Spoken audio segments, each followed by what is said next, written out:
안녕하세요. 오늘 이야기 아주 근본적인 질문 하나로 시작해볼까 하는데요. 바로 이겁니다. 지금 이 순간 여러분은 대체 무엇을 생각하고 계신가요? 자, 이걸 한번 보세요. 정말 충격적인 말이죠? 아니, 예수님이 그토록 아끼던 수제자 베드로한테 거의 적을 대하듯이 사탄아, 내 뒤로 물러가라 이렇게 말씀하신 거예요. 도대체 왜 그러셨을까요? 베드로가 예수님을 사랑하지 않았기 때문일까요? 아니요, 절대 아니죠. 진짜 문제는 바로 그 생각이 어디서부터 왔느냐, 그 출처에 있었던 겁니다. 그래서 오늘 우리가 할 일은요, 바로 이 충격적인 꾸짖음에서부터 시작해서 우리 안에 있는 두 가지 생각의 근원이 뭔지 한번 파헤쳐 볼 거고요. 그리고 나선 로기스모이라는 아주 흥미로운 개념을 가지고 우리 내면의 자기중심적인 계산을 들여다볼 거예요. 이걸 어떻게 분별할 수 있는지 그 영적인 도구들까지 알아볼 거고요. 마지막으로는 이 모든 걸 우리 삶에 어떻게 써먹을 수 있을지 아주 구체적인 방법까지 나눠볼 테니까요. 자, 바로 한번 시작해보죠. 자, 첫 번째 파트. 바로 그 충격적인 질책인데요. 아니, 베드로의 사랑이 왜 부족했다는 걸까요? 한번 생각해보세요.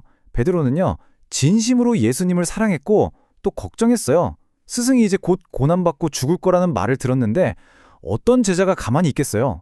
주님, 절대 그런 일이 일어나면 안 됩니다! 하고 막아선 거죠.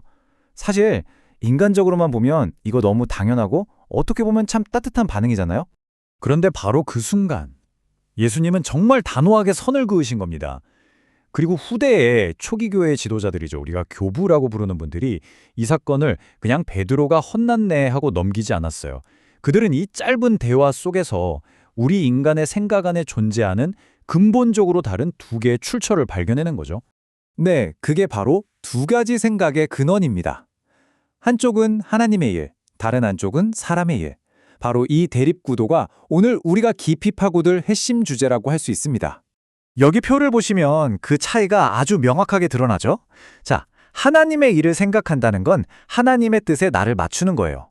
심지어 십자가 같은 고난이 와도 그걸 받아들이고 신적인 그 길을 따라가는 거죠. 반면에 사람의 일을 생각하는 건 뭘까요? 그냥 내 인간적인 걱정거리 안에서 맴도는 거예요. 어떻게든 편안하고 합리적인 길을 찾으려고 하고 내 기대와 계산을 놓지 못하는 거죠. 바로 베드로의 생각이 여기에 이 사람의 일에 머물러 있었던 겁니다. 어쩌면 우리도 너무나 자주 머무는 바로 그 자리일지도 모르고요. 그렇다면 말이죠. 이렇게 사람의 방식으로 생각하는 것, 이걸 좀 더 전문적으로 뭐라고 부를 수 있을까요? 다행히 초기 교부들이 이걸 딱 짚어내는 특별한 용어를 남겨줬습니다. 그게 바로 로기스모입니다. 이 단어 오늘 꼭 기억해 두셔야 해요. 로기스모이는 한마디로 자기중심적이고 계산적인 생각들을 말하는데요. 이게 진짜 무서운 게 뭐냐면 겉으로 보기엔 너무나 선하고 합리적으로 보인다는 거예요. 하지만 그 속을 들여다보면 우리를 하나님의 뜻에서 아주 교묘하게 슬쩍 비껴나가게 만드는 생각들이죠. 예를 들면 바로 이런 것들이죠. 고난은 피하는 게 상책이지. 어때요? 너무 당연한 말 같지 않으세요? 편안한 길이 훨씬 합리적인 선택이잖아. 이것도 그렇죠. 아니, 왜 꼭 십자가여야만 해? 다른 좋은 방법도 있을 텐데. 이런 생각들. 이 모든 게 바로 베드로가 마음속으로 외쳤을 법한 아주 인간적이고 합리적으로 포장된 계산, 바로 로기스모이라는 겁니다. 자, 그럼 이렇게 교묘하게 우리를 속이는 로기스모에 대한 해독제는 없을까요? 당연히 있습니다. 초기 교부들이 우리에게 아주 구체적인 영적 도구, 일종의 영적 처방전을 남겨줬거든요. 그 첫 번째 도구가 바로 네프시스입니다. 네프시스란 영적으로 깨어있는 상태 또는 주의 깊게 살피는 것을 의미하는 훈련이에요. 내 안에서 어떤 생각이 툭 하고 떠오를 때 잠깐, 이 생각은 하나님에게서 온 걸까? 아니면 그냥 내 자기중심성에서 튀어나온 걸까? 하고 예리하게 분별하는 연습인 거죠. 말하자면 우리 생각의 필터 역할을 해주는 겁니다. 그리고 두 번째 도구는 헤스키야입니다.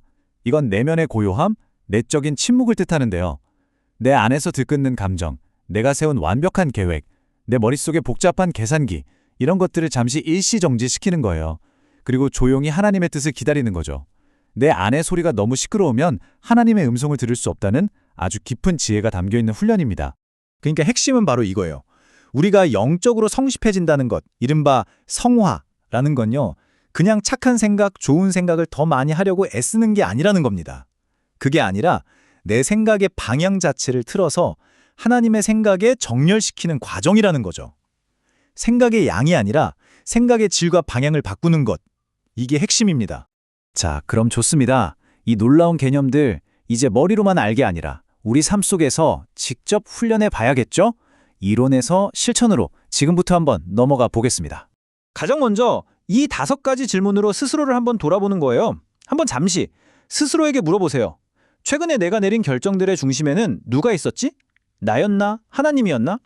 나는 혹시 편안함을 최우선으로 삼고 있진 않나? 내 계획이 하나님의 뜻보다 너무 앞서 달려가고 있는 건 아닐까?